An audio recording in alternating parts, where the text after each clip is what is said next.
Японцы и японки помешаны на сексе.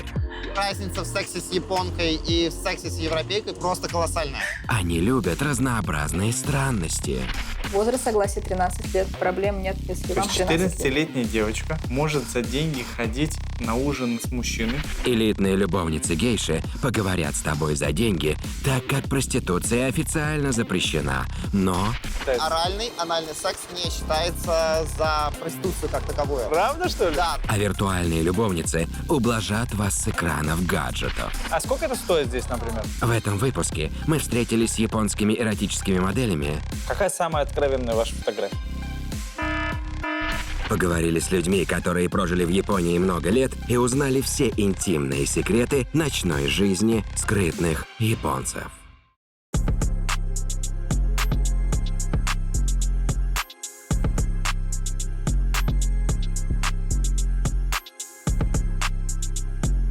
Мы находимся в одной из центральных улиц Токио. И посмотрите, сначала нас ждет прекрасный плакат с девушкой, которой прикрыта грудь примерно 5-го размера. А вот здесь мы сразу же видим салон, где продаются свадебные платья. Ничего сверхъестественного. А вот сюда, если повернуться, там опять предлагаются разные услуги около интимного или интимного характера. А вот тут, пожалуйста, можно и мальчика взять. Вот, все, что вы хотите.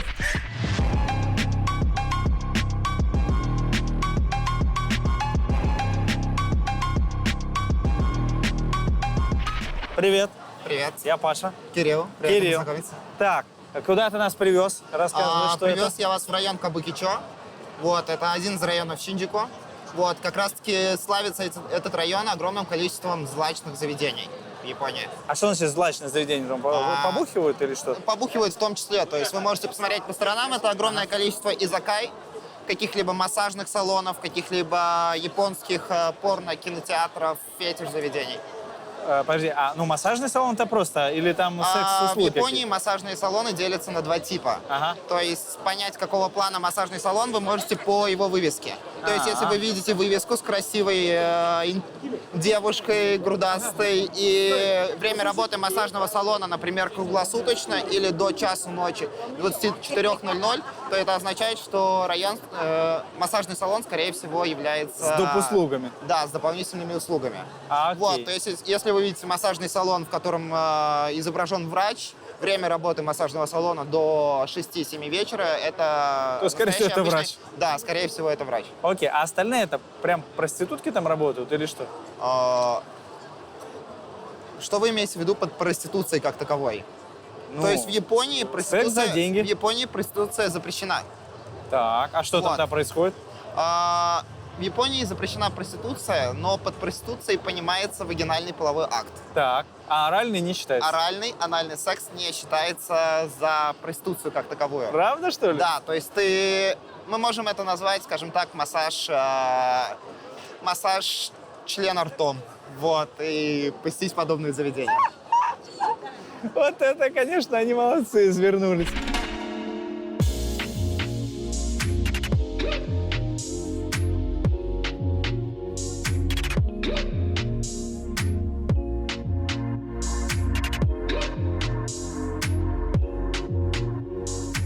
А вы можете мне показать ваши фотографии? Да. Так, это я сейчас платный контент, да, буду смотреть?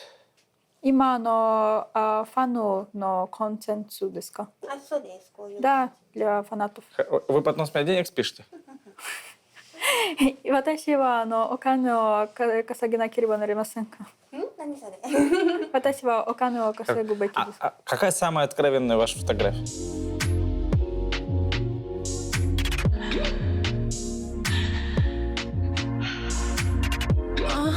Сколько вот я должен заплатить, чтобы иметь доступ к таким фотографиям? ファンの人がどのプランに入りたいかで決まります。 Вы должны решить план, какой именно вас устраивает пакет услуг, чтобы стать моим фанатом и увидеть такие фотографии. Ну, примерно от и до сколько нужно заплатить? 自分で決めて入る。 От 500 до 10 тысяч йен.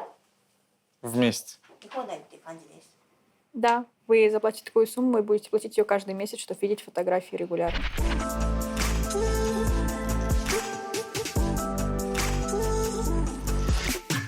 когда-то я приехала в Японию как...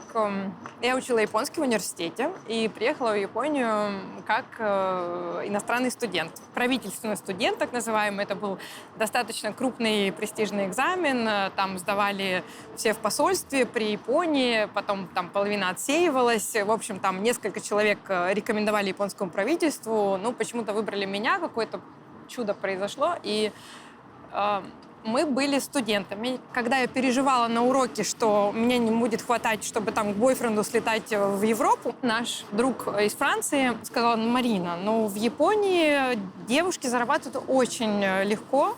То есть ты просто разговариваешь с клиентами и получаешь деньги. И я говорю ему: Жан, а он очень любил пошутить, он говорит: а если ты там, ну, например, дашь потрогать, ну вот так, еще больше получишь. Ну, естественно, я подумала, что это там полушутка, что-то там он мне непонятное предлагает, то есть я как бы этот разговор оставила, а потом он устроился в какое-то неплохое такое, ну, хорошего уровня заведение, и он был там барменом. И мама Сан, как, ну, называется глава заведения, сказала, что она увидела, что он стал настолько популярен, что гости стали приглашать его на ужины. Ну, там есть такая система, что гости приглашают на ужин девушку, а потом с ней приходят в это заведение. Это считается достаточно престижно.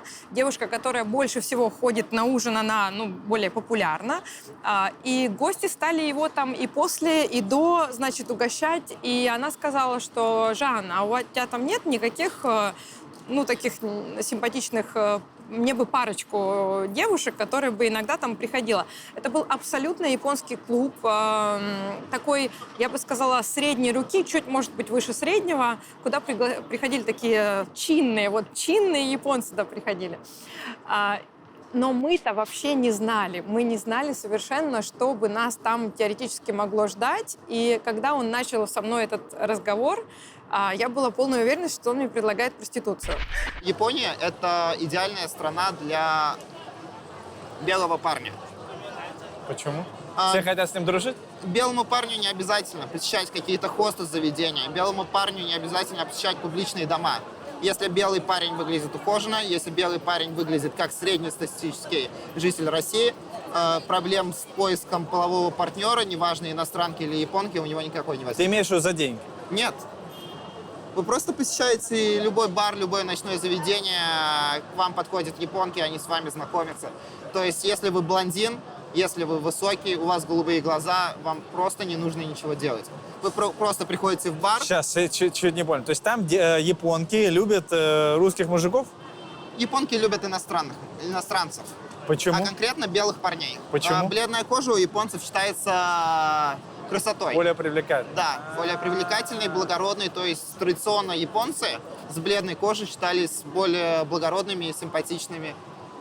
Чувствую, увеличится туристический поток в Токио после этого выпуска мужских одиноких сердец. Не обязательно одиноких. Мы за порядочную ситуацию, поэтому данные возможности открыты только для одиноких. Окей. Хорошо, что мы можем здесь посмотреть с тобой? Мы можем прогуляться по Кабуки-чо. Пойдем.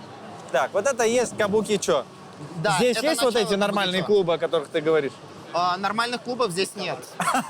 Вот, То есть сюда конкретно в не этом районе Кабуки-чо люди не приходят за нормальными клубами и за нормальными барами. Вот, в Кабуки-чо люди могут прийти на хороший ужин, здесь большое количество хороших ресторанов, либо в изакае.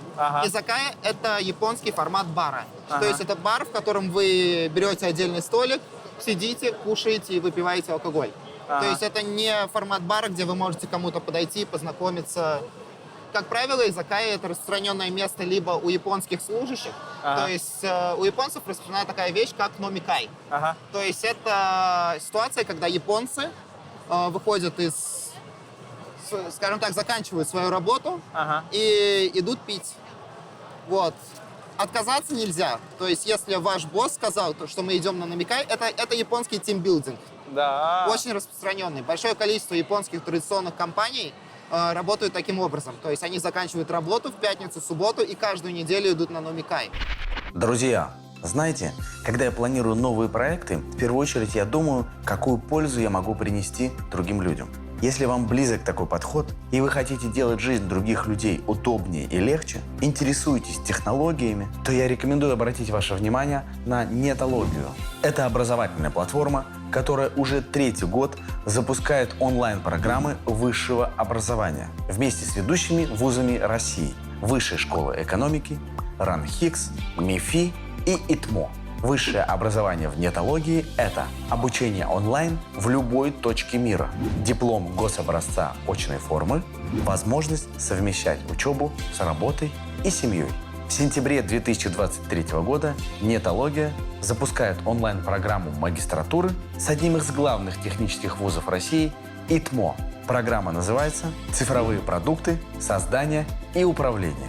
За 2 года вы научитесь исследовать потребности рынка и аудитории, определять видение продукта, разрабатывать и улучшать его вместе с продуктовой командой, создавать продукты, полезные для людей.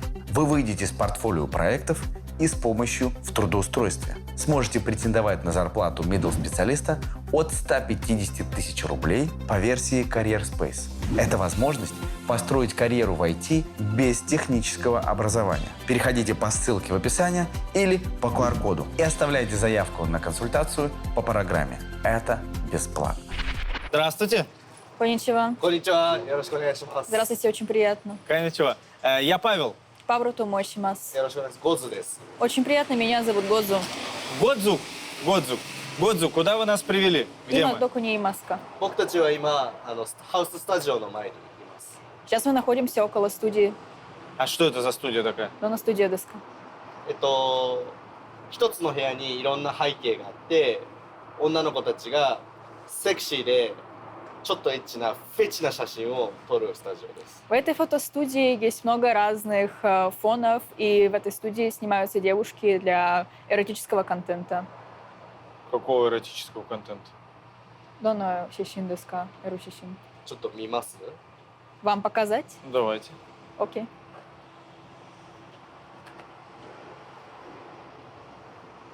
А сколько лет этим девушкам? Нансай но ононоко Деска. だいたい20歳から30歳ぐらいの。 От 20 до 30 лет. Это порно-контент? Порно-контент Деска. これはポルノコンテンツではないです。 Нет, совсем не порнография. Ага, ну просто немножечко голые. Мы сейчас прям туда пойдем, где девушки снимаются. Има на студию не Кимаска. はい、今からスタジオに行きます。 Да, сейчас мы пойдем все и посмотрим. Это ваш бизнес. Бизнес Деска. はい、これはビジネス。 Да, это бизнес. А на чем вы зарабатываете? За что вам платят? それは何ですかどうして今日お金を稼ぎますか写真とかビデオとか。ファンクラブサイトで、サブスクリプションで売ってます。 За то, что подписываются на этом веб-сайте OnlyFans. То есть есть Для такой сайт специальный OnlyFans, где у вас есть странички девушек, и на них, соответственно, люди подписываются и платят вам по подписочке за эти фотографии. そのウェブサイト女の子の写真があってそのサブスクリプションにお金を稼ぎますかはい。 Да. А ваши родственники знают, чем вы занимаетесь? 親戚がそのことについてご存知ですかクリエイターさんの家族はもちろん知ってます。 Конечно, да, знают. И они не считают, что это, это нормально. 大丈夫だと思っていますか全然大丈夫です。 Абсолютно. 誇りを持ってやってます。 Они даже гордятся этим. И я говорю: Жан, ты нормальный? А он говорит: ну нет, это не то, что ты думаешь. А я говорю: ну окей, что это? Он говорит: ну давай ты один раз придешь, посмотришь. Если тебе не понравится, ты можешь уйти в ту же минуту. Я сказала: ну окей, если я могу уйти в ту же минуту, я тогда скажу своей подруге. И мы в какой-то момент, он, значит, назначает нам, типа собеседование, как я теперь уже это понимаю, что типа пойдемте, вы посмотрите, познакомитесь, что это за место. И мы поехали. Мы очень сомневались сильно. И мы пришли в такой какой-то совершенно другой мир. То есть там 8 часов, там в 7-8 часов вечера, когда все, наоборот, заканчивают работу, там начинается оживление. Там были какие-то японцы в белых перчатках, они что-то куда-то там переносили, какие-то букеты цветов, какие-то там, как видно, что что-то с алкоголем там связанное, какие-то бутылки. Женщины проходили, некоторые женщины были такого приличного возраста, они были в кимоно, с дорогими сумками, с прическами. Девушки проходили тоже там с локонами на каблуках, тоже там с какими-то там Луи Виттонами, Эрмесами и так далее. И мы никогда не встречали такого в нашей повседневной студенческой жизни. И когда мы вошли, он открыл тяжелую дверь, и там был вот этот хрусталь стаканов, который стоит, и была приглушенная музыка, и все такое, как дорогой какой-то лаунж какого-то, не знаю, отеля, только в мини-версии. И мы ждали, естественно, какого-то, сутенера, наверное, который выйдет и заберет наши паспорта. Но паспортов мы подумали об этом и не взяли их, естественно.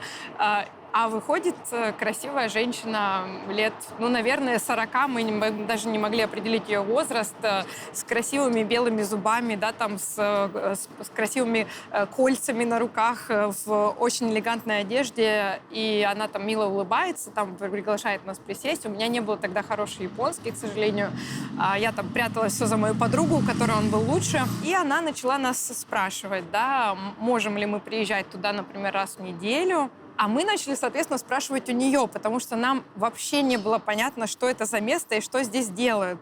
И она сказала, мы разговариваем с клиентами, да, клиенты приходят сюда, чтобы расслабиться, да, то есть они здесь пьют алкоголь, как мы поняли уже потом, разведенный сильно алкоголь, да, то есть они там на 2 пальца наливают виски, и все остальное — это лед и вода, потому что у японцев очень мало ферментов, чтобы переваривать алкоголь. И ваши обязанности, подкурить иногда им сигарету, вести с ним беседы, наливать ему, собственно, разводить вот этот коктейль, что мы долго не делали на самом деле, потому что мы боялись вообще к чему-то притронуться, потому что, мы волновались. Представьте, да, вы там еще плохо говорите на языке, а вас уже посадили к кому-то, и вы там должны уже что-то делать. Сколько здесь заведений? Мне кажется, это тысячи. Я думаю, сотни. То есть, если взять официальную статистику, то это в районе 100 лав-отелей. Вот. И это одна из самых больших концентраций лав-отелей в Токио, но, опять же, не самая большая. Вот. Самая большая концентрация в районе Икебукуро и как раз-таки Шинджуку, в котором мы присутствуем.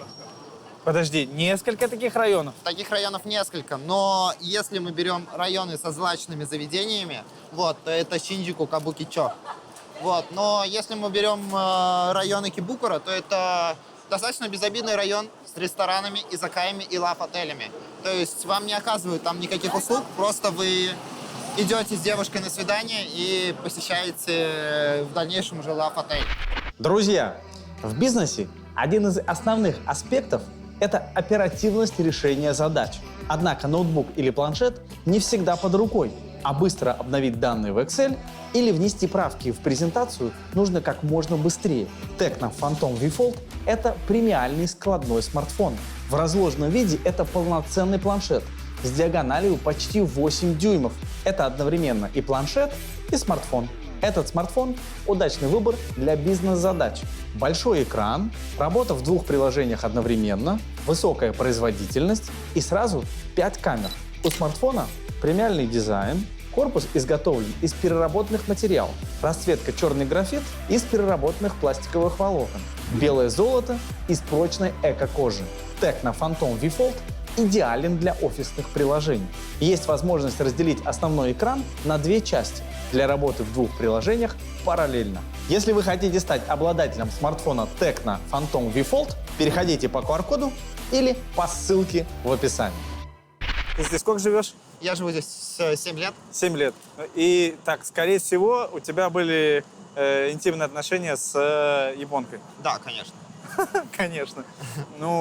Много? Достаточное количество. Окей. И как? На любителя. А в чем разница? Разница в сексе с японкой и в сексе с европейкой просто колоссальная. В чем? Объясни. У меня просто оператор уже занервничал, немножко камеру не дергается. Хорошо, поднимем тему прелюдий. Так. У японцев в их сексуальной культуре распространены такие вещи, как облизывание сосков мужчины, как чистка ушей в качестве прелюдии. И эти вещи могут... Чем? Ватной палочкой? Да, ватной палочкой. Это считается элементом прелюдии.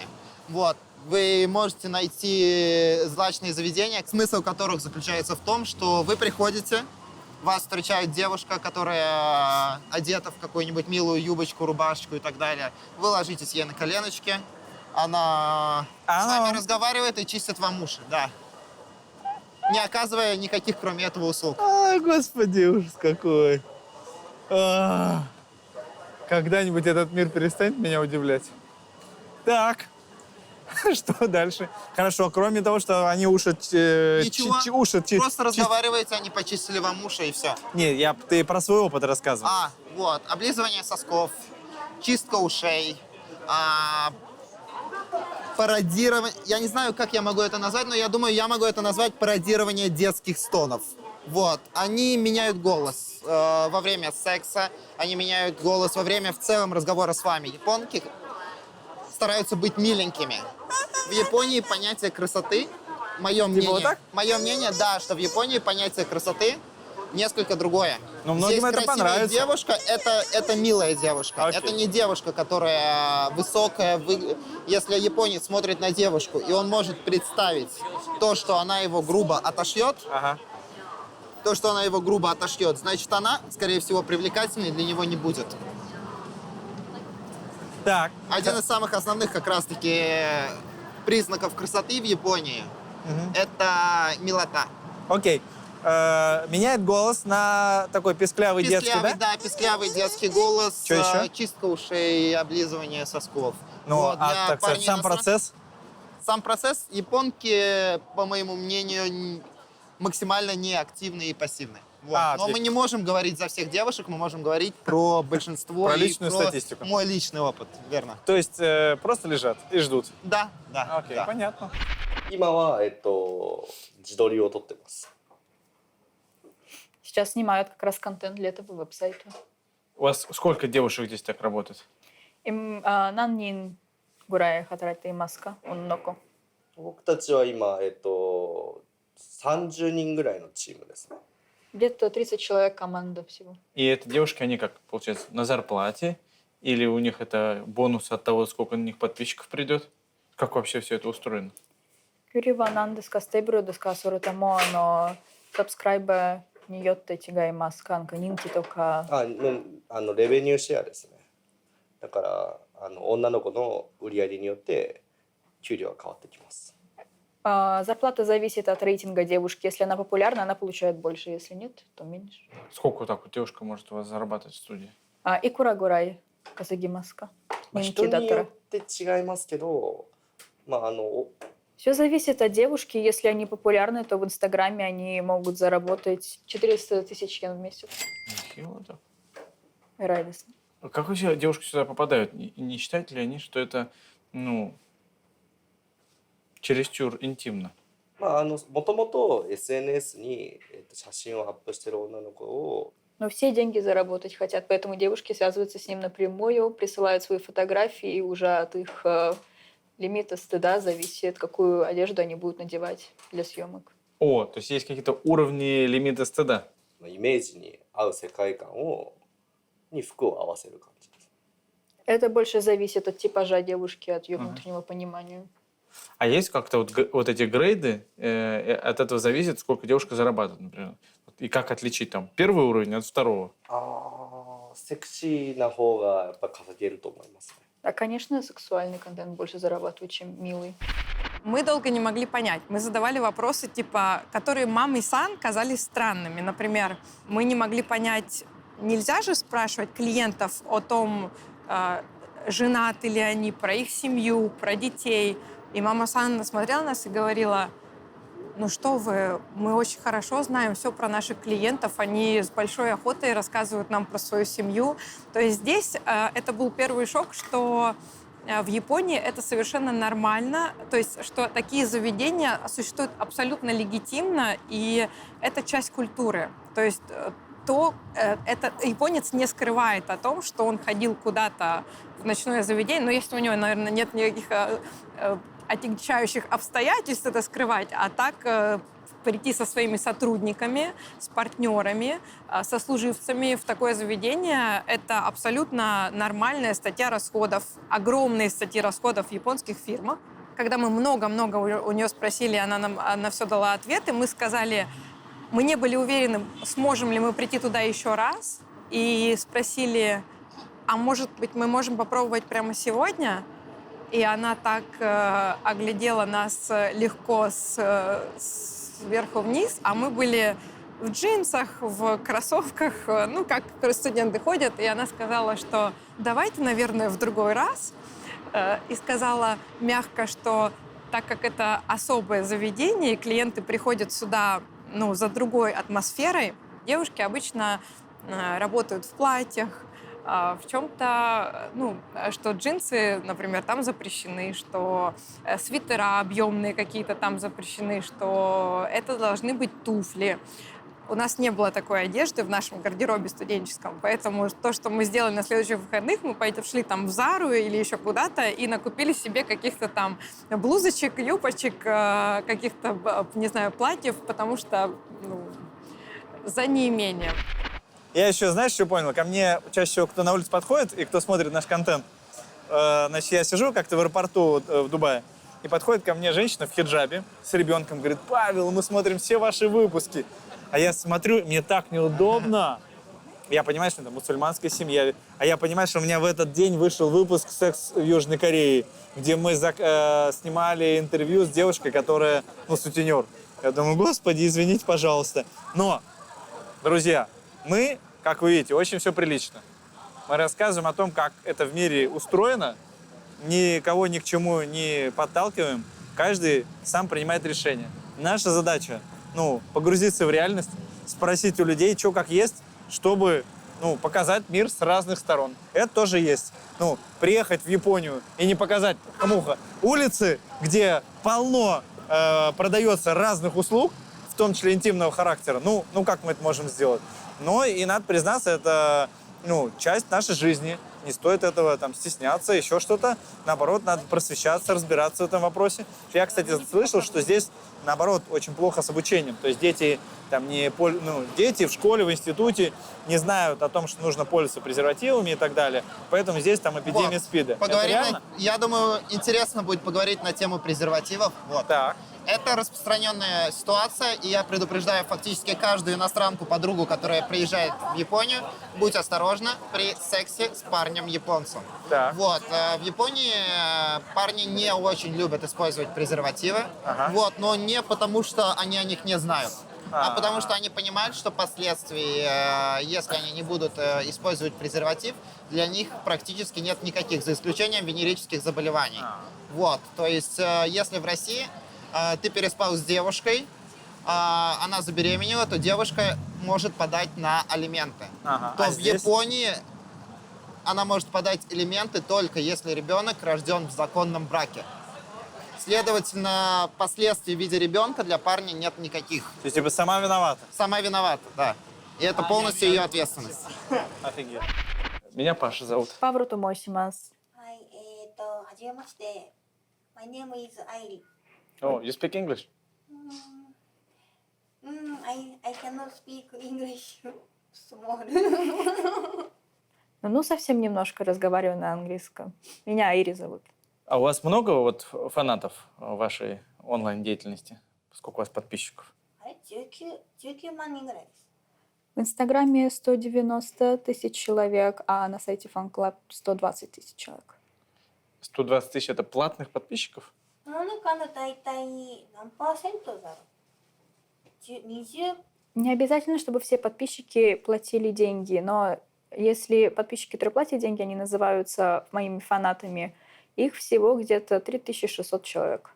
А сколько это примерно выручка в месяц, что 3600 человек платят за ваши фотографии? 50からよければ80ぐらいです。 Где-то 800 тысяч йен я зарабатываю в месяц. Это если работать в месяц регулярно. А кем ты работаешь? なんて言うんだろう。日本のグラビアアイドルってわかります？ Я работаю айдолом в клубе. Это вам о чем-то говорит? Нет, я не знаю, что такое айдол. なんだろう。あとアメリカだとなんか週刊プレイボーイとかわかります？アメリカの。 Знаете журнал Playboy? Да. それのなんか日本版みたいな。 Вот у нас то же самое, только в японском стиле. А ваши фанаты, они могут вас пригласить на живое свидание?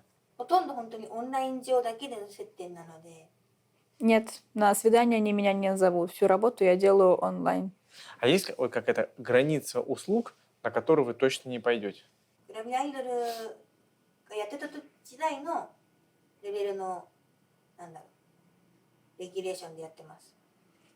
Да, у меня существуют свои лимиты, это все зависит от девушки. Если говорить чисто про меня, то я в основном снимаю именно фотографии эротического характера, а видео немного стесняюсь. Ну, вот эротические фотографии, у них тоже есть уровни? Насколько, до какого уровня вы доходите? 可愛いとか、まあ、その中でちょっといいなと思って可愛いなとか気に入ったやつを着てます。 У меня, в принципе, не существует таких каких-то лимитов в уровнях. Я могу сниматься как в очень откровенной одежде, так и в более милой. なんかあんまり日本ってこう、なんだろうな。 Это все зависит от человека. Некоторые девушки готовы чуть ли не догола раздеться. Но в моем случае я люблю, когда все прикрыто, но ничего не скрыто. Я не настолько фанатела от Японии. Я учила японский, и мне она нравилась, но я никогда не думала, что у меня там будет, ну, впоследствии там и муж японец, и первый муж, и второй муж японец, и что у меня может быть какой-то роман с клиентом заведения. Но, тем не менее, ну да, так случилось. Это очень хорошие воспоминания в моей жизни. То есть я, будучи еще такой студенткой, которая ничего особо не знала, так как это были солидные достаточно, ну, вся клиентура была достаточно солидная, то есть он сразу же меня, я помню, пригласил в Ритц-Картон и сказал: ну, в Ритце встретимся, ну, ты же знаешь, где Ритц? А Ритц — это был на тот момент, наверное, самый лучший отель в Осаке, да, потому что я училась в Осаке. И мне было как-то даже неудобно сказать, что я не знаю, где Ритц. Я сказала: ну, конечно, я знаю, где Ритц. А потом я его искала как бы какое-то время. И еще меня, кстати, поразило то, что японские мужчины не заезжают за вами обычно. То есть для них нормально. Ну, наверное, когда вы уже встречаетесь, может быть по-другому, но для начала они вам назначают место свидания вот там, прямо на месте. То есть, ну, по идее, он мог бы там прислать за мной водителя, да, там, или приехать сам. Он просто оплатил такси, но уже как бы по факту. Потом, то есть он сказал: сколько там у тебя ушло на такси? Типа того. То есть, а как девушка доберется до этого места, им, в принципе, ну, не сильно интересно. То есть он может ее потом, может быть, проводить, но... Ну, а потом мы шли в заведение, собственно. Это был такой мой первый выход с клиентом в ресторан. Я была очень горда. Ну, да, с этим клиентом у нас был роман, краткосрочный, потому что потом нам надо было уже уезжать. Но, да, это было очень хорошие воспоминания. Еще меня удивил, ты сказал, порно-кинотеатр. Я такой не встречал. Это что такое? Ну, кинотеатр, и там показывают порнофильмы? Показывают порнофильмы. Это либо кинотеатр, где вы смотрите за каким-либо представлением, скажем так, за половым актом, например, других людей. Вот. Это может быть какое-то заведение, где вы арендуете кабинку. Есть стенд с большим количеством порнофильмов. Вы берете порнофильм, проходите в эту кабинку, запираетесь и в дальнейшем уже занимаетесь своим делом. Да. Так, смотри, ну индивидуальная кабинка я еще могу понять. Да. Но кинотеатр — это, так сказать, когда несколько... Это публичное пространство. Такое тоже здесь есть? Да, такое здесь присутствует. Это не сильно распространено, но в Японии вы можете найти развлечения на любой вкус. Я сейчас все-таки хочу это прояснить. Итак, я представляю кинотеатр, там, ну, сколько-то мест, Да. допустим, там 20-50. На экране показывается порнуха. И что, они там все сидят, мастурбируют? Кто-то может сидеть и мастурбировать, но я посещал подобные заведения несколько раз, и увидеть человека, который мастурбирует, это скорее 25-20% людей. Остальные люди просто смотрят. То есть это может быть, например, какой-то служащий фирмы в пиджаке, в костюме, который просто приходит после работы и проводит время таким образом. А вон идет девушка с щетиной немножко, вот эта вот девушка. Вот смотрите, за меня вот эта девушка, а на самом деле это не девушка. Это у нее такая щетина утренняя немножечко. Вот, то есть вполне возможно, вы можете здесь находить каких-то травестей, каких-то драг-квин. Что такое травести? В районе Шинджуку как раз-таки находится район Шинджуку-Санчоме. Это ЛГБТ-квартал. Это район, в котором большое количество ЛГБТ-клубов, ЛГБТ-баров, различные драг-квин-шоу. То есть это мужчины, которые переодеваются в девушек. Но это распространенная история во всех странах. А это вот некоторые считают, что японцы это самые большие извращенцы на планете. Это так? Я с вами абсолютно полностью согласен. Вот, вы можете посмотреть на любую часть японской культуры, вы можете посмотреть на аниме, на какую-то мангу, индустрию. Даже если это не связано с порнографией, каким-то эротическим контекстом, все равно какой-то эротический контекст все-таки будет присутствовать. То есть это либо полураздетые девочки, это, возьмем аниме, например, берется ракурс немножко ниже женских юбочек, шутки в подобной культуре. Точно, я понял. Контекст. Даже эти То Sailor есть Moon, даже, да, даже там они же, девочки, так сказать, под юбку все время что-нибудь заглядывали. да, случайно ракурс попадает под юбку. И даже если взять подростковые Вот аниме, откуда мои мангу, детские травмы. Не надо было смотреть Sailor Moon. Как она там делала? Ты нам помогаешь с переводом. Да. Ну, ты знала про эту индустрию до съемок? Да, я наслышана о ней. Да? Насколько она здесь популярна? На самом деле очень сильно популярна. Я вам даже так скажу, что помимо этого существуют еще другие индустрии, причем даже задействованные школьницы и студентки. Расскажите, что значит школьница? Здесь существует такая техника, то что школьницы и в основном студентки университетов проводят время с мужчинами за деньги. Это не обязательно означает сексуальный подтекст, хотя мы правду не знаем, но они с ними ходят на обед, на ужин, и мужчины платят за это деньги. Школьницы? От Получают 13 лет. Возраст согласия 13 лет. Проблем нет, если То вам есть 13 лет. 14-летняя девочка может за деньги ходить на ужин, на обед с мужчиной, Можете. и родители это одобряют.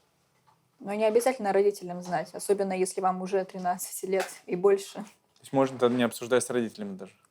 Возраст согласия предполагает вашу полную ответственность за действия. Но также существует тут такое понятие, как платные друзья, потому что здесь большая проблема с одиночеством, и иногда у вас просто нет друзей, не с кем поговорить, встретиться вживую. Поэтому встречайте человека, платите ему деньги, он с вами проводит время и притворяется вашим другом. Просто другом. Хорошо. Ну вот по поводу девушки, что она достаточно откровенно фотографии делает. И я у нее спрашиваю, она говорит, да нет, все нормально, ничего сверхъестественного. Вот ваши личные ощущения какие? Вы бы готовы были так сниматься? Ну, у меня с вами похожая культура, поэтому я бы была немного в шоке. Ага. Но у них это действительно нормально. Хорошо, то потом будут мне в комментарии писать, что я слишком традиционных настроев и так далее. Примерно статистику знаете, сколько вот девушек вообще участвует во всех вот этих индустриях? Так сказать, встреча с мужчинами за деньги, секс-индустрия, фотографии эротические. Я сомневаюсь, что это где-то на официальном уровне освещается, но я думаю, больше 50 тысяч девушек по Японии этим занимаются. Ну а пользователей гораздо больше. Ну, смотрите, во-первых, гейши и гейши эконом-класса, их не надо смешивать. Потому что гейши эконом-класса, как я их называю, да, это современные девушки, которые к гейшам, в принципе, не имеют никакого отношения. Кроме того, что они продолжатели определенной культурной традиции, да? Но она переродилась. То есть гейши остались как носители культуры.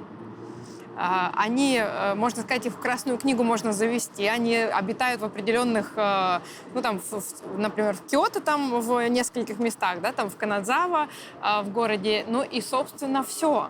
То есть, гейши эконом-класса, они есть во всех мегаполисах. Это и специальные большие кварталы. И не только в мегаполисах, а и в городах поменьше. И это огромная индустрия в Японии. То есть гейши — это такое развлечение очень эксклюзивная, очень культурная, да, а гейши эконом-класса или хостес это те заведения, в которые вы можете прийти в любой день, там, наверное, кроме воскресенья, потому что они открыты для работников, которые заканчивают свой рабочий день и, собственно, идут отмечать бизнес-сделки, скажем так, да, вот купцы, они заключили сделки, и ну, им не как-то вот мужиками, только им отмечать не очень весело. Они, значит, идут, чтобы ну, в какие-то чайные дома, где их красивые женщины в кимоно, очень грамотно им там все разливают, потому что в Японии женщина наливает алкоголь.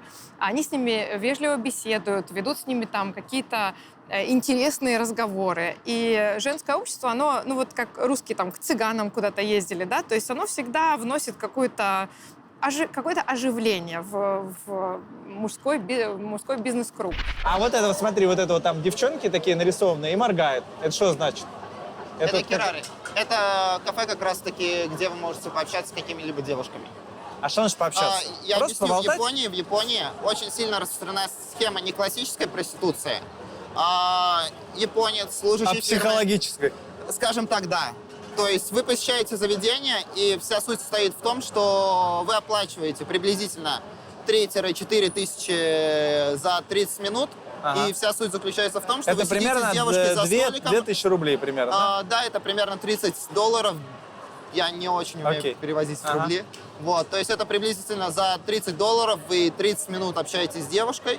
Вот, вы можете с ней флиртовать, вы можете с ней просто разговаривать, вы выпиваете с ней коктейли, но нужно понимать, что $30 – это классический прайс именно за время, проведенное с ней.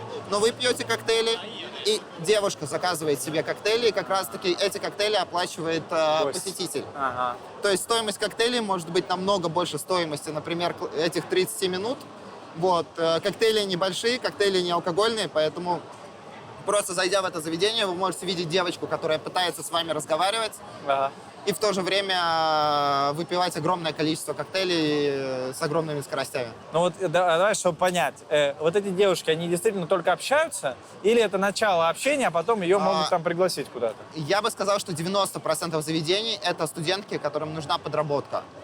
Вот. И? Если студентки не зарабатывают больших денег, естественно, продолжения вы никакого не получите. Понятно. Но я неоднократно слышал истории от иностранцев, которые хорошо говорят на японском языке, и у которых получается познакомиться с девушкой и в дальнейшем уже с ней не в формате заведения, не за деньги встретиться, сходить на свидание. Так как это не значит, что девушка проститутка, и она попросит с вас деньги. Она может просто оказаться обычной студенткой, которой нужна подработка. Прикольно. Ну, это знаешь, как в фильмах говорят, что с барменом надо пообщаться, да? Он там что-то Да, это. да, да. А здесь то же самое, только девочки так делают. Да. Окей. И, соответственно, вот они висят на плакате, и, Да. соответственно, говорят, вот можно с ними Да, пообщаться. да, да, это огромное количество отфотошопленных девочек, заведения, вы А. заходите, можете с ними пообщаться, поразговаривать. Прикольно. Вот, но, опять же, будем разделять, что заведения, в которых вы можете пообщаться с девушкой, делятся на Girls Cafe, где вы просто общаетесь с девушкой, и на хостес. В ситуации с хостес это более эротический контекст. Так. Вот, то есть вы общаетесь... Я запутался, уже столько жанров. Вот. Хостес это я что? объясняю. В одной ситуации вы просто пообщаетесь, скорее всего, с какой-либо студенткой, Ага. вот, на абсолютно разные темы. То есть в большинстве случаев японец может просто зайти и пожаловаться на свою жену, на свою работу, на сложную жизнь. Она его выслушает, и, скажем так, это формат психиатра, психотерапевта. Ага. Вот. А в хостес-заведении, то есть японцы приходят зачастую Ага. компании, сидят с девушками, они могут к ним прикасаться, Ага. вот, но в определенном формате. Они могут положить им руку на колено, могут потрогать их локоть. То есть это не сводится к тому, что они могут облапать девушку и переборщить с какими-то касаниями. Это как в ресторане. Заходит, значит, просто поболтать, потрогать за коленочку еще чуть-чуть, Да, потрогать да, за локоток еще за плечика, за шейку, это уже ого-го. Да. То есть это формат времяпровождения. То есть вы модель эротического журнала?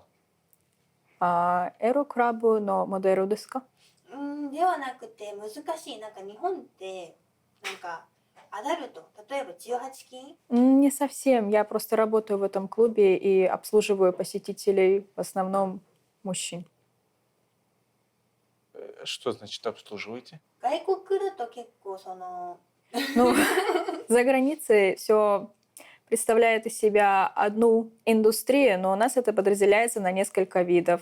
Мы это называем косплей, клуб айдол и хостес. Что входит вот в эти услуги, как вы говорите, обслуживание? Это какие-то услуги эротического характера? エロサービスわけですか？まあエロサービスなんですけどジャンルがちょっと違うというかなんか説明したらいいと思う。 Как бы мне это объяснить? Я бы это и назвала эротическим, но в то же время нет, это отличается. Ну, давайте представим, что я пришел вот в этот клуб. Какие у меня есть возможности? ファンクラブに入ると、その私のなんか水着の写真とかコスプレの写真とかが見れます。 Там вы можете получить мои фотографии.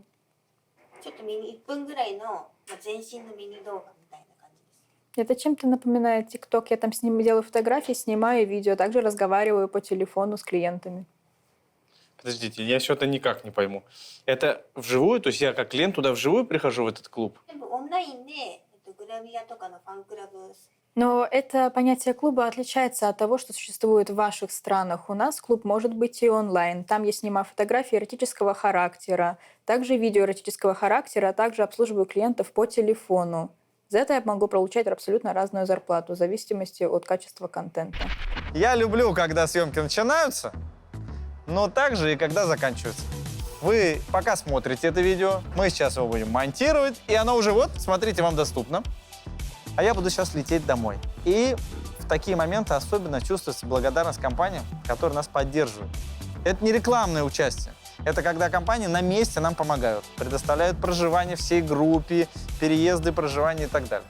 И сегодня я хочу вам сказать спасибо компании Tanaka San Shop. Поэтому, если вам нужны товары из Японии, то прям заходите на сайт, ищите либо запчасти для Toyota, часы G-Shock или что-либо еще из Японии. Прямо на сайте вбиваете название товара, который вам нужен, и вам рассказывают, могут они его доставить или нет. Ссылочку оставляю в описании.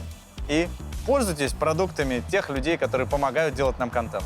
Погнали дальше! Точно так же в Японии очень сильно развита корпоративная культура. То есть, например, там разные company trip, да, когда они едут вместе с компанией куда-то там отдыхать. Они ходят, играют в гольф. И в том числе огромную часть корпоративной культуры занимают походы к девушкам в ночные заведения.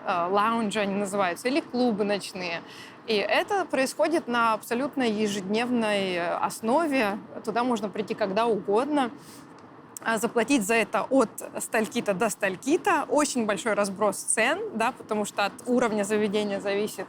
То есть гейши и хостес смешивать не нужно, потому что хостес, они не носят кимоно. Они даже если носят кимоно иногда, они его, как правило, не могут сами на себя надеть. Это специальные места, куда они приходят и их на них надевают. И они не танцуют танцы народные японские, они не играют на инструментах, на кото или на шимисене. То есть это совсем другое дело. То есть хостес не будет вам там, это как гейша, плясать. Поэтому смешивать их не нужно. И для хостес вы не должны идти в какие-то специальные школы, как гейши. А гейши приходят в школы, где они с 15, ой, нет, не с 15, они даже раньше-то приходят. Ну, как правило, там, да, до 15 лет они уже туда вступили, и сначала им заведение там все это обеспечивает, а потом они уже, когда становятся майко, потом они становятся гейко, когда они становятся гейко, ну, собственно, что гейша в остальном мире, они уже могут сами себе покупать кимоно, они уже могут сами выбирать, когда они там работают, когда нет. Какая-то у них свобода передвижения появляется и так далее. Так что это совершенно разные вещи. Обычные хостес, они, нормальные люди в обычной жизни, они ходят там в магазины, они есть в соцсетях. Это, в принципе, даже поощряется в соцсети, потому что это больше клиентов можно привлечь таким образом. У гейш нет соцсетей, по крайней мере, это совершенно не афишируется, даже если они там есть. Тему русских людей, я думаю, вам будет очень интересно узнать. Давай, Вот, что, подрабатывать здесь тоже? Есть хостел-заведения, которые как раз-таки направлены на людей, которые хотят пообщаться с русскими девушками. Вот, у японцев... В целом японцы, огромное количество иностранцев считают, что русскоязычные девушки, славянские девушки — это самые красивые девушки. Поэтому есть заведения, которые как раз-таки работают только славянские девушки. Их очень много. Ужасно. Будет ли хоть одна сторона, где скажут, что русских девушек не ценят в этом смысле? Окей, давай сразу проясним ситуацию, чтобы люди ничего про тебя не подумали. Откуда ты все это знаешь? А то ты так информирован, что подумают, что ты Я занимаюсь в Японии сопровождением VIP-туристов. Так. Вот, то есть я провожу частные экскурсии. И мои экскурсии заключаются в том, что я провожу как дневные экскурсии, Так. которые связаны с тем, что я нахожу интересные места Токио, показываю людям нестандартный Токио. Не Токио, который им покажет классический гид. Рассказываю о японской культуре, о японском менталитете, традициях и так далее. Ага. И в качестве одной из основных опций мы можем сказать Ага. ночные экскурсии. Вот. Это что значит? Это моя ты, фишка. это Я- ты, значит, клиентам помогаешь найти нужных девочек, что ли, или что? Нет, нет, нет. Потому что так ты сказал, я занимаюсь VIP ночными экскурсиями. Ты Вот, знаешь, под те, ночные- те потом завалят запросами, организуй нам девочек. Вот, под ночными экскурсиями мы можем понять и бронирование хороших, интересных баров, Так. и бронирование хороших ресторанов, и возможность посещения каких-то ночных клубов. То есть я нахожу для людей хорошие заведения, я фильтрую эти хорошие заведения и сделаю так, что с ними ничего не случится во время их ночной экскурсии. Хорошо, ну давай все-таки. Бывает такое, что клиенты просят там, Да, а можешь бывает ли такое, ты да, там, бывает, и можешь чё ли ты познакомить нас с девочками, можешь ли ты познакомить нас с японками. В большинстве случаев, если это парни-иностранцы, если Да. они способны говорить на английском языке, Ага. им не нужно посещать подобные заведения. Так. Им достаточно просто посетить любой ночной клуб Токио Так. и просто познакомиться с японкой.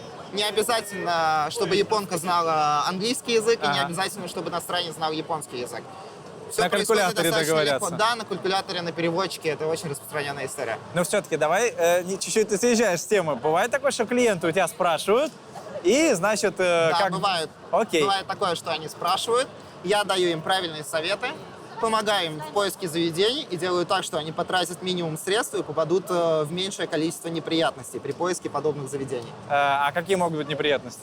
Неприятности — классические японские разводы. Вы можете зайти в заведение, вам скажут, что там японские девушки, вот, но вы увидите огромное количество великовозрастных тайских, китайских женщин, вот, скажете, я ухожу, мне это не нравится, Ага. вот, начнете выходить из заведения, вам скажут, вы должны заплатить за просмотр.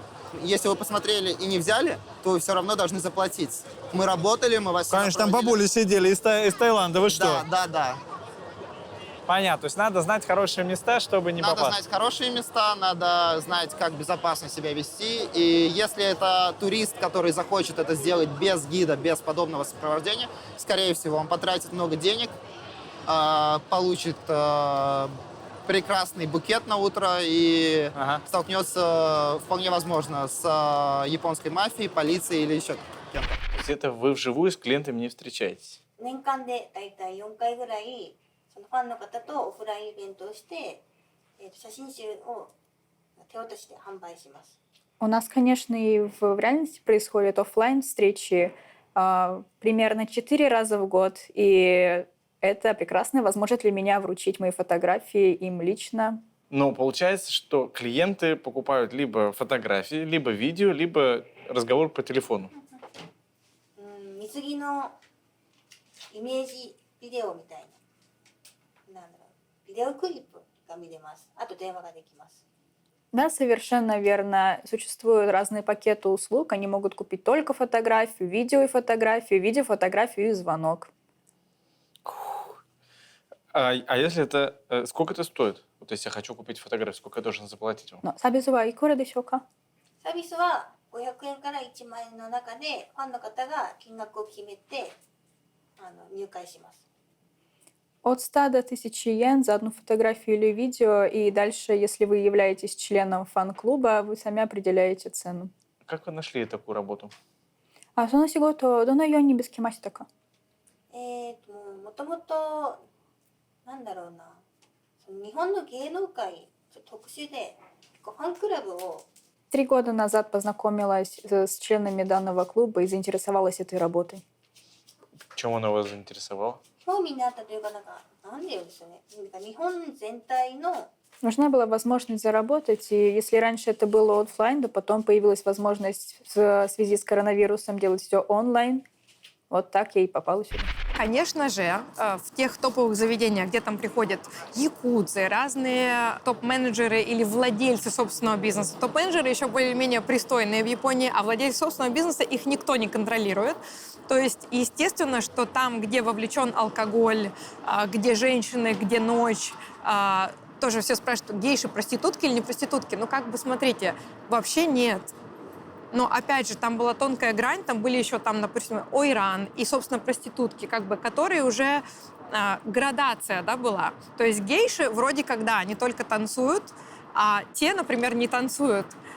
То есть к тем вы идете по одним вопросам, к этим вы идете по другим. Но если кто-то кому-то понравился, да, пьется саке, то есть мужчины, женщины, это же все, ну, понятно, что располагает к определенному образу мысли.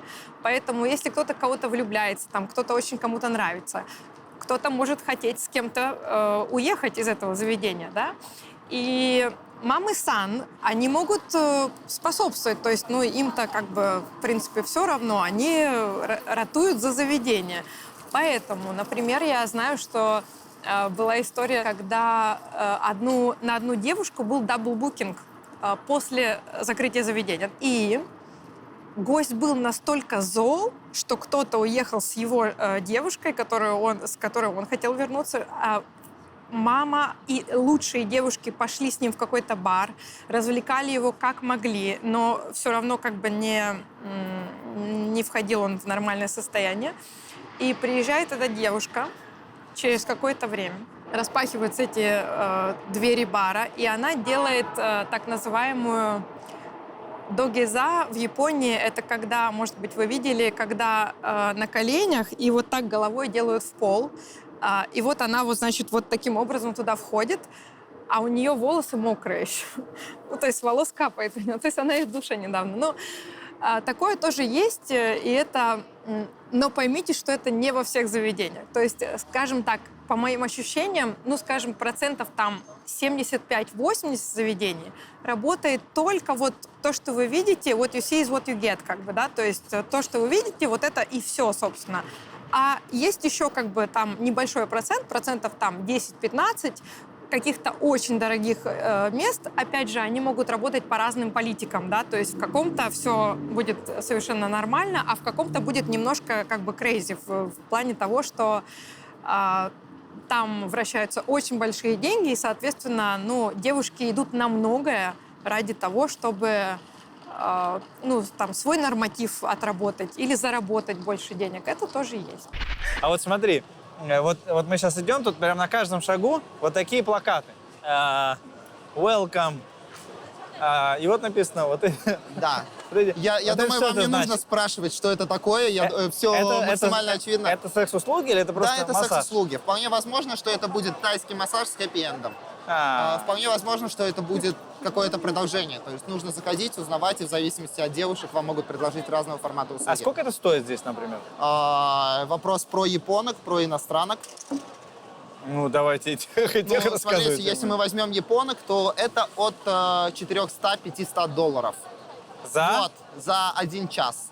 За секс? За секс, Ага, да. окей. Вот, то есть если мы берем красивых японок, действительно красивых японок, то суммы могут быть просто заоблачными. Ну, это То есть заоблачные, это что? 1000 долларов, это может быть 2000 долларов. То есть, если вы хотите переспать с японской порноактрисой, суммы могут быть от 15 до 20 тысяч долларов. Подождите. У Японии есть порно-актрисы, которые также работают проститутками. Есть порноактрисы, которые также работают проститутками. Но обычный турист не может получить подобную услугу, так как он просто не будет... Тоже через гида, да? Да. Как правило, подобные ты услуги просто- получаются либо через японцев, либо через гидов. Опять нам подсунули парня. Ну ладно, что поделать. А то хорошо рассказываешь, это хорошо. Шучу. Вот, поэтому можете обращаться, если вам нужно. Я не знал об этом, что вы знали, на всякий случай. Хорошо. Ой, ужас какой. Так, мы против. Мы делаем обзор этой темы, потому что мы считаем, что нужно быть очень аккуратными в этих вопросах. Но нельзя ничего скрывать. Все, что происходит, то происходит. Хорошо. Так, а вот мы идем, и, например, вот девушки здесь проходят. Это просто они гуляют здесь или какие-то из них могут работать? Смотрите, если бы вы посетили Японию 3 года назад, Да. то девушки, которые ходили по этому району и имели крашеные волосы, на 99% работали в хостес. К сожалению, сейчас определить хостес намного сложнее. Но, скорее всего, если вы увидите девушку в кепке, в маске, которая смотрит в пол и старается максимально быстро обходить всех людей, вполне вероятно, она работает в хостес. Как удивительный этот мир. Где-то сейчас на планете чирикает кузнечик, белый медведь наступает на снежок, а где-то сидит хостес и смотрит, сколько ему лайков поставили, потому что от этого зависит то, насколько к нему придут клиенты. Да. Да, хорошо. А кто-то ставит лайк под этим видео, кстати. Ребят, не забываем. И комментарий. Чего вы сидите-то? Давайте комментарий прямо сейчас. Бахните, что там, насколько вам нравится. Мы тут для вас стараемся, чтобы вам было интересно тоже. А ваши родственники знают, чем вы занимаетесь? 知ってます。 Да, конечно, знаю. И что ваши родители говорят? Боря Шинва, он сигута не цвете дома, это маска. なんかめちゃめちゃ応援してますね。 Да, все в порядке, говорят. Никаких проблем. Ваша семья такая, так сказать, открытая? Или это в целом в Японии считается, что такая работа, ну, ничего особенного, обычная работа? でなんか一般的に大丈夫な仕事ですね。はい。 В Японии нет ничего плохого в том, чтобы делать подобную работу. Хорошо. А у вас есть молодой человек или муж? 彼氏とかの旦那がいましょうか？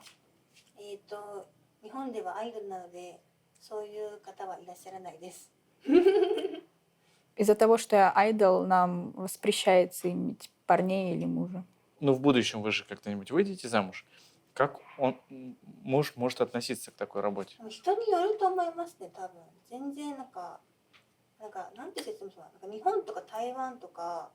Я хочу выйти замуж в будущем, а по поводу мнения моего мужа, ну, разные люди есть. Я считаю, что мой муж меня поймет, и вообще в Японии, в Корее и в Тайване подобная работа является абсолютно нормальным делом, и это происходит каждый день. Ну, конечно, есть истории, и одна история происходила на наших глазах, когда девушка вышла в итоге замуж за клиента. Ну, мы не знали, там вышла она замуж за него или нет, но нам было понятно, что это он ее оттуда забирает. Это даже есть такое устойчивое выражение в японском, то есть забрать, так же, как, собственно, гейш. Если она встречается, то есть гейша, ну, в принципе, она же, у нее личная жизнь, это ее личная жизнь, да, то есть если она встречается со своим клиентом, это ее личное дело. И если клиент влюблен в эту гейшу, то он может ее, соответственно, из этого бизнеса забрать. И точно так же из ночного бизнеса, из современного, если этот мужчина, он против, ну, а он обычно против, если это серьезные отношения, то он эту девушку оттуда поднимает, они говорят. И да, такое, это... На наших глазах произошло, собственно, знакомство одной девушки-японки. Все, кроме нас, были японки.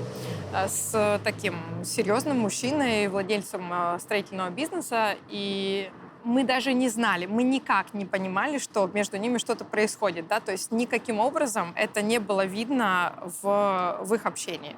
То есть он был просто клиент, она была просто работница заведения.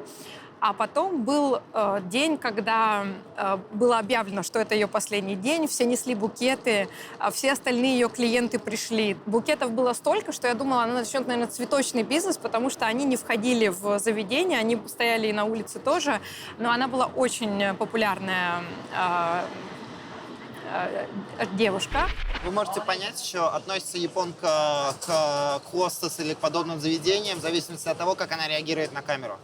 Вот, так как если японки из этой сферы видят камеру, их автоматическая реакция — это закрыть лицо. Смотри, вот там огромный плакат с парнями. Верно. Это что значит? Они тоже там есть... Это японский хостес. Вот. Для девушек в Японии не такое количество интересных опций. Развлечений, да? Да. Но хостес — это очень популярная у некоторой категории японок и у очень маленькой категории иностранных вещь. Я просто хочу понять, вот это огромный билборд с двумя парнями. Да, это огромный... Это реклама двух парней конкретных, к которым можно прийти и с ним пообщаться. И с ними пообщаться. Но это именно про разговор. Это именно про разговор. Это выглядит так, что вы приходите в заведение, вот, и зависит от того, сколько раз вы туда пришли. А вот эта вот мощная станция такая, смотри, прям киабакура. девочки, что это? Это киабакура. Вот. Это что это значит? Вы можете посмотреть на вот эту вот часть вывески. Это киабакура. И что она Это означает? как раз-таки название категории заведений, в которых вы приходите и разговариваете с девушкой. А зачем на телефон держит там Их называют меню? киабакура. Вполне возможно, у них это приложение. Это А. приложение, связанное с Кебакурой. Вот, то есть вы можете и онлайн общаться с девушками, и посещать какие-то заведения. Вот, есть Прикольно. огромное количество сайтов, сервисов, где вы можете посмотреть всю базу Кебакур, например, посмотреть, какие девушки есть в этих заведениях, какие девушки свободны, и посетить их. Прикольно. И мы их сейчас снимаем, в принципе, им нормально. Ну, они же никаких законов Нет, не нет, нарушают. нет, нет, Они нет. ничего не боятся. Нет, они не нарушают закон. Офигеть.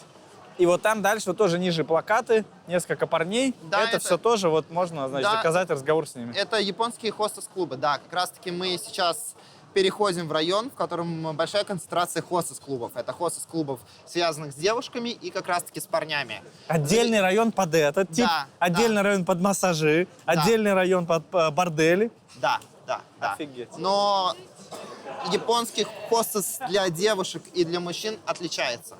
То есть девушка, посетив японское хостес-заведение, столкнется с тем, что оплата будет во много раз меньше за первое посещение.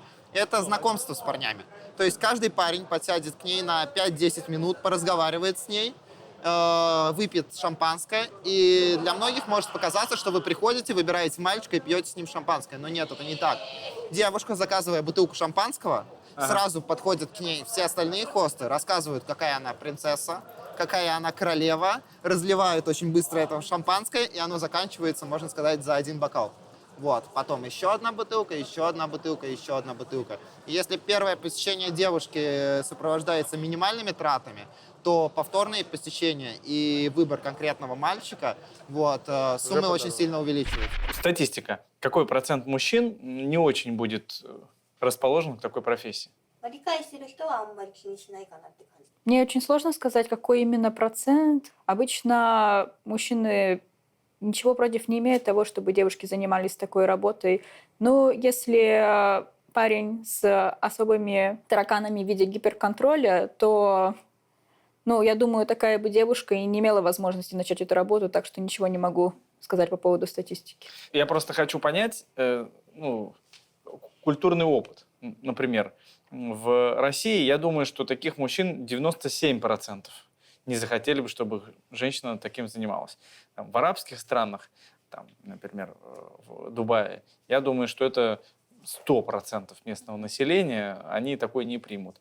А примерная ситуация в Японии какая? なのでもしかしたら表向き国内のこのは見ないけど海外のこのをこっそり見てるかもしれない。 Помимо этой работы, я, конечно, работаю на нормальной работе в компании, но там в основном иностранцы, они же, конечно, не посмотрят, чем я тут занимаюсь. Поэтому даже не знаю, ничего вам не скажу. А что у вас за нормальная работа еще? 女の子に自撮りの仕方を教えたりとかしてます。 В Японии мы, в принципе, работаем в компаниях в качестве офисных работников. Я работаю именно в ней. Не хотелось бы говорить название. Хорошо, ну что вы там делаете именно в офисе имеется? Там же много разных профессий. Может быть, маркетинг, менеджер, продажи, финансы. Может быть, вы финансовый директор какой-то компании? まあそこからあいいなと思ったらフォローされて、でそこからファンクラブにみんな入る感じです。 Я работаю пиар-менеджером, подсказываю девушкам, как именно что нужно делать, и занимаюсь распространением нашей деятельности также для зрителей в других странах, например, Тайвань, или Европа, или Америка. Классно так, представляете, ходите вы по офису, там сидят ваши коллеги, девушки, и нет-нет, так по вечерам они еще подрабатывают, в принципе, ничего особенного, нормально. Популярные девушки, конечно, наше заведение, я вам еще раз говорю, было такое среднего класса, а есть же еще топовые, скажем так, заведения, но, правда, там может быть всякая дичь, там, то есть, например, там, приходить туда мафиози могут, да, которые, немного, они все-таки оторваны от реальности, то есть там могут быть какие-то шальные деньги, там, тратиться на там, супердорогой алкоголь там, или на супер много дорогого алкоголя. Девушкам уже как бы не под силу все это выпить, хотя это разливается абсолютно на всех, да, то есть если открывается какая-то очень дорогая бутылка, то все девушки зовутся, которые могут быть задействованы в этом, потому что в этом, наверное, самый шик этой работы, когда к клиент выпивает очень дорогое шампанское или очень дорогое вино и еще много бутылок, потому что это осушается сразу, и это нельзя оставить. То есть, например, виски клиенты сохраняют. То есть это их именные бутылки, они их оставляют, вешают на них красивую золотую табличку. Так пьют, ну, такие чинные японцы, скажем так, сотрудники больших корпораций, там, какие-то юристы, какие-то доктора. А кто хочет покутить на полную катушку, они, ну, то, что сразу же нельзя сохранить никаким образом. Поэтому в больших клубах это очень могут быть большие деньги, но там и очень большая конкуренция среди девушек. А в топовых заведениях, я думаю, что зарплата начинается примерно от $500 в день. И, соответственно, плюс проценты, плюс если она там в топ входит, да, то есть это уже другие деньги, то есть это и $1000, я думаю, вполне могут быть. Но это не все. То есть есть очень много заведений среднего звена и нижнего звена, где девушки получают, ну, порядка, ну, $100-200 в день, наверное, получают, да. Но если вы умножите это, если она выходит, как называют они, regular, все дни, там, будние дни, когда открыт, ну, это все равно выходит какая-то сумма. То есть, но в нижних заведениях, скажем так, много подработок. Они могут выходить туда 3 дня в неделю, 2 дня в неделю. Вот как мы были студентками, да, мы выходили там 1 или 2 дня. Если это топовые заведения, то там никак уже не избежать того, что вы постоянно там, и на это уходит все ваше время. Пройдя по улицам Кабукичо, в более вечернее время, например, если вы посетите этот район в районе 10-11 часов вечера, вы встретите огромное количество черных парней, которые стоят на улицах. Вот, например, вот этот сидит, да? Или это охранник, может быть? Нет, это вполне возможно охранник. Это в основном люди, которые стоят на улицах. Например, они могут стоять вот здесь, вот около парка. Ребята, которые сидят, скорее всего, слева, чуть позже. Я тебя прерву сейчас. Подожди, сейчас стопэ. А вон девочки стоят. Ты по-японски же говоришь? Я по-японски говорю, но пойдем? не будут с вами разговаривать, потому что это как раз-таки те девушки, которые предлагают свои услуги. Ну, давай мы с тобой подойдем, а ребята и спросим. А ребята чуть издалека. Хорошо. Да? Вот они прячутся. Вот, блин. Вот, И они прямо вот работают? Смотреть, за 50 минут вы можете, за 3500 йен, вы можете пообщаться с ними на протяжении 50 минут. Сейчас, подожди, пообщаться, это они работают? Они не оказывают вам сексуальных услуг. Все, это вот как раз таки это те, которые girls bar, поговорить. японочки, про которых я говорю. Все, и вот написано Girls Bar. Да. Если так написано, то это про поговорить. Да, Прикольно. это про поговорить. Прикольно. Хотя так все выглядит, что хрен поймешь. Да, но А что вполне... значит luxury класс? Soul Plant. Вот это что такое Soul Plant? Я, кстати, слышу, что Soul Plant это как раз... Верно. это уже Soul интим. Plant, да, это вполне возможно. Это маскирует под массаж. Да. Вот, с юридической точки зрения, вот, это заведение, где вам просто сделают массаж. То есть это девушка, которая будет вам делать массаж. Это формат тайского Ртом, массажа. как ты имел в виду, нет? Нет. Я имею в виду то, что Soul Plant — это заведение, в котором вы приходите, и японка, например, по вам скользит, вы в пене, она по вам скользит, подобным планом делает массаж. Вот, но Soul Plant как раз-таки может и подразумевать под собой проституцию.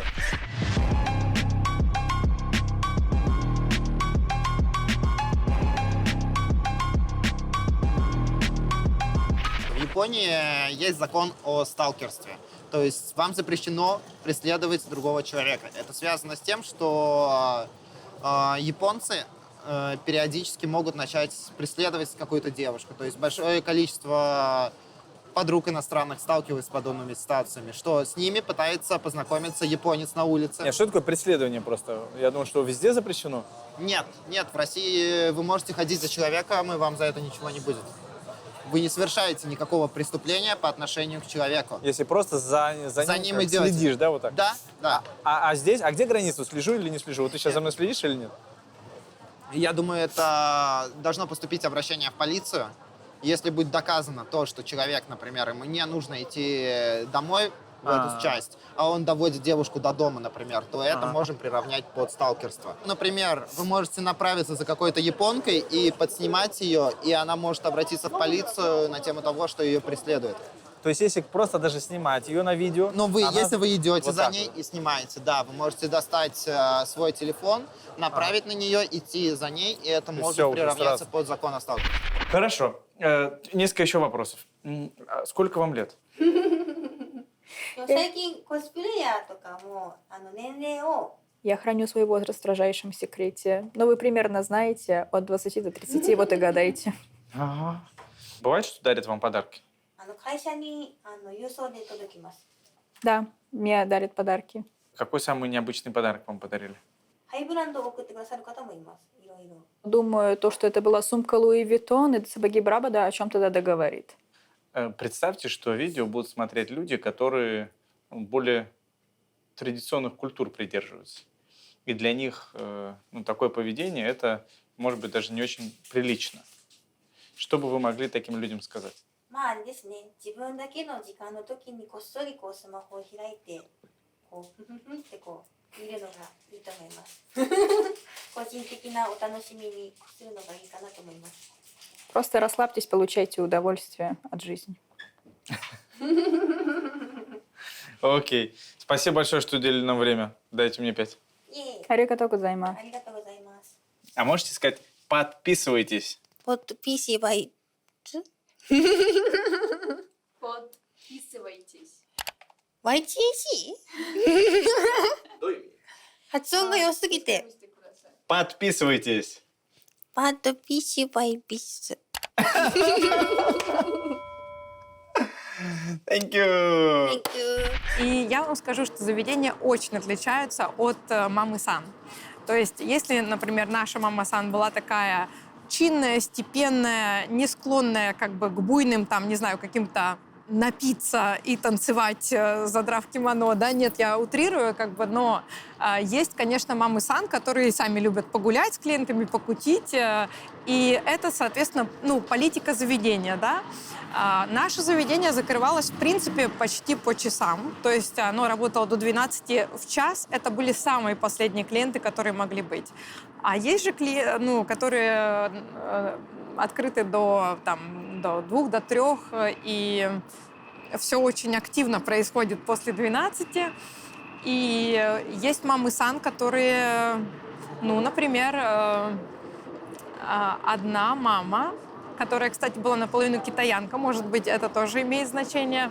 Одна моя знакомая устроилась в топовый клуб, она работала там только 1 раз, правда, там все были остальные японки, и она не очень вписывалась туда. То есть почему-то она не очень подходила, хотя она была красивая иностранка. И мама ей сказала, что не можешь головой привлекать клиентов, привлекать любыми местами. То есть она могла сказать очень жесткие вещи, о том, что если ты так будешь работать, ты долго здесь не задержишься. То есть к нам, например, не предъявлялось никаких, в принципе, требований. То есть мы просто работали по времени. Другое дело, что потом мы уже стали лучше говорить по-японски и, соответственно, более себя уверенно чувствовать. И нас уже стали гости к себе звать. То есть они уже такие: «Ой, Юля, Марина, что ж вы никогда с нами не садитесь?» То есть и мы уже стали чувствовать себя более-менее в своей тарелке, но это к концу. А сначала мы были очень такие напряженные, не могли понять их странные всякие диалекты и так далее. То есть очень зависит от заведения требования к девушкам. В топовых заведениях там может быть жесть, да, то есть девушка, у них мало, я вам говорила, ферментов, а гость открыл столько шампанского, что они там его не разбавляли льдом или даже водой, она не может, у нее тело не может вывести, приезжает скорая, да, это мне рассказывали, что такое бывает, ее покапали, она опять пошла на работу. Также, я думаю, вам стоит обратить внимание на еще один формат японских фетиш-заведений. Это бани-кафе. Бани-кафе? Да, там находится вывеска, и заведение заключается в том, что вы приходите в классический бар, но большая часть девушек, не большая часть, все девушки, которые обслуживают вас в этом заведении, одеты как кролики. То есть, как правило, на них эротическое белье, кроличьи ушки, и никакого, скажем так, никаких услуг они не оказывают, они просто обслуживают вас в костюме кроликов. Баня, в смысле бани? Да, я думал да. бани, я думал кафе и попариться еще с нет, веничками. нет, это как раз-таки кафе с кроликами. Блин, Вот ну, это вот подобного плана заведения вы можете найти не только в злачных районах, а практически в любом районе Токио. ну, смотри, вот чтобы людям было максимально понятно. Вот мы сейчас стоим, и количество вот этих заведений, раз, два, три, там наверняка вот это 4, вот это тоже 5, смотрите, Excite Room 6. То есть это как бы не то, что одно заведение, это почти все здесь такие. Кабукичо — это концентрация подобных заведений. Это основная улица, в которой происходит подобная жизнь. Массаж-то. Но вот это Excite Room, это как вот понять? Это обычные отели. Вполне возможно, что вот это тоже обычный отель. То есть, Ну например, как отель, вон там, смотри, девочки нарисованы. вполне возможно, что вы можете зайти туда, пообщаться либо с какими-то девушками, но вот это выглядит как классический лав-отель. То есть вы просто приходите и... Нужно со своей уже прийти Да, сюда. нужно со своей уже прийти. Вот, если мы возьмем публичные дома с японками, то, как правило, это заведения, в которые вы приходите, и Так. вам предоставляют комнату. Если мы возьмем другие районы, например... А здесь такого нету. Здесь тоже такое есть. То есть Вот как здесь есть раз-таки публичные дома с японками, Здесь да? в основном работают японки. А-а. Но если мы возьмем другие районы, например, корейский район под названием Шинокуба, вот, то формат работы несколько другой. Люди находят какую-нибудь девушку на сайте, Ага. вот, А-а. снимают отель в этом районе, и она уже приезжает к вам в отель. А-а. Вот, например, вот здесь это классический лав-отель. А-а. То есть вы можете познакомиться с девушкой или просто снять какую-либо девушку из ближайших публичных домов, прийти в лав-отель. Стоимость 90 минут, 2700 йен. Это аренда комнаты. Да, это аренда комнаты. На Блин, 90 логотип, минут. смотри, какой прикольный, да? То есть и не придерешься, что он означает, а вот Вот, такой в Японии двусмысленный. огромное количество лав-отелей, вот, так называемых отелей для секса. Но очень часто они используются и японцами, и иностранцами не как место, в котором они могут переспать с японкой, а место, в котором они могут просто остановиться и поспать. Переночевать. В Японии очень дорогое такси. Вот, А эти в поэтому- центре находятся. А это находится в центре, вы можете выйти из клуба, заплатить приблизительно $50 и остаться спокойно на Прикольно. ночь в отеле. Смотри, раз, high quality erotic space. Это что значит? Это уже более продвинутый уровень? Или это просто так называется? Я сомневаюсь, что это более продвинутый уровень. Скорее всего, это классический стриптиз. Все. А классический стриптиз — это просто девушка танцует, Просто и девушка ты танцует, смотришь. да. Кошмар какой. Я реально никак, кстати, не был на такой улице с таким разнообразием возможностей. Да. Вот, но я думаю, опять же, стоит обратить внимание, что все эти заведения существуют на фоне раменных японских изакай, каких-то Да. хороших ресторанов. Обычные рестораны Обычные тоже есть, заведения, да. рестораны.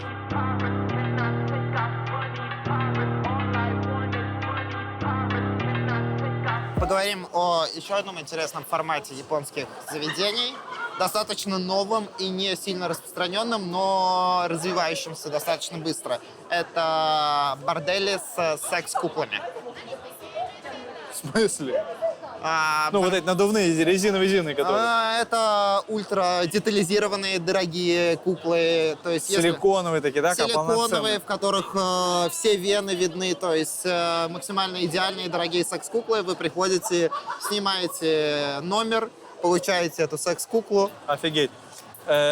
Я что хочу понять, получается, если ты же как бы не покупаешь ее, эту куклу? Нет, То есть это арендуешь. получается как бы то один, то Да, второй, эту то третий. куклу пользовали до этого разные люди. Ее помыли и снова вам предоставили. Но то же самое можно сказать и про девушку-проститутку.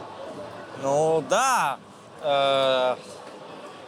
Ну как будто бы биология еще, знаешь, ну как будто есть там очищение организма происходит, еще что-то. А тут Всегда есть химический раствор, санитарная обработка. Вот. На самом деле, на тему лав-отелей, вот, они всегда идеально Господи. чистые. Вот. Они всегда идеально отмытые. У них всегда идеальные белые простыни. окей. И в целом японцы с чисткой чего-либо справляются очень неплохо. Хорошо, согласен. Даже полы достаточно чистые. Расскажите, пожалуйста, сколько девушек в целом задействовано вот в этой индустрии эротических фотографий? 2万から3万人ぐらいの方がクリエイターとして活動していると思います。 Если говорить только про Японию, насколько мне известно, на платформе Fans Only работают от 20 до 30 тысяч девушек. А сколько примерно таких наблюдателей, которые за это все еще платят? サブスクライバーで1万人とか登録されていることもあります。В Инстаграме от 200 до 300 тысяч человек наблюдают за этими девушками. Мгм. А я имею в виду платных подписчиков сколько примерно? 少ない人だと5人、多い人だと1000人。 На одну девушку приходится от 5 до 10 тысяч мужчин, готовых платить. Ну, когда на девушку такой ажиотаж, наверное, она подвержена опасности. Там, может быть, преследуют их или пытаются найти в жизни. Как вот вы управляете этой безопасностью? 他のうちのスタッフでも触れないように厳重に保管してます。